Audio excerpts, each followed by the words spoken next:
जोहार जय छत्तीसगढ़ संगवारी हो। मैं प्रकाश मेरी आप जम्मो झन ला एक व्यथा एक दुख भरी कहानी सुनाना चाहता हूँ। जैसा कि आप जम्मो झन जाना था हुआ 1 दिसंबर के इंडिया वर्सेस ऑस्ट्रेलिया के रायपुर क्रिकेट स्टेडियम में मैच हवा T20 चौथा T20 जेमा हमन भारी सोच रहे छत्तीसगढ़ वासी मन के हमन जाबो मैच ला देखे 1000 रुपये 500 रुपये टिकट होई के लेकिन छत्तीसगढ़ के जो क्रिकेट बोर्ड है वह 3500 रुपये टिकट ला करके अपन औकात ला दिखा दे कि कोनो झन आ सके साले मन देखे ला ऐसे करके। नहीं तो अगर 500 1000 रुपये करतीस तो सब जम्मो अपन कहा मन अपन माई पीला घर बाहर के लइका वहीकल धर के पहुंच जाते का तुमन के स्टेडियम में देखे ला। एक एते तार नहीं करना चाहिएगा इंसान ला।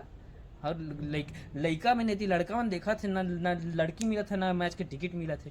का दुख ला बताई संगवारी हो का कहो नीचे कमेंट करके जरूर बताइए। अपन अपन दुख ला का अपन अभी तक टिकट ले चुके हैं अगर नहीं ले हो तो जाके भाई में बहुत सुंदर सुंदर कमेंट करा जो क्रिकेट बोर्ड ऑफ छत्तीसगढ़ या BCCI है ते मतलब कि काबर उतने तार मन टिकट ला रखे हवे आने राज्य में। जैसे अभी तिरुवनंतपुरम विशाखापट्टनम यदि मैच हुई 500 रुपये में टिकट मिले थे यह छत्तीसगढ़ में काय मन ला उतना खुजिलात हवे कि 3500 रुपये टिकट ला कर दे है ना। और आने आने जगह में अपन देखे बुक माई शो या पेटीएम में 500 रुपये में दे रही से दूसरे जगह है ना सेम T20 मैच में चेक कर रहे हैं और अभी दिखाता हुआ रायपुर वाला में 3500 रुपये काबर एम अतेक तारा आगे में मुँह तो दिए थे तेला काहे कहूँ।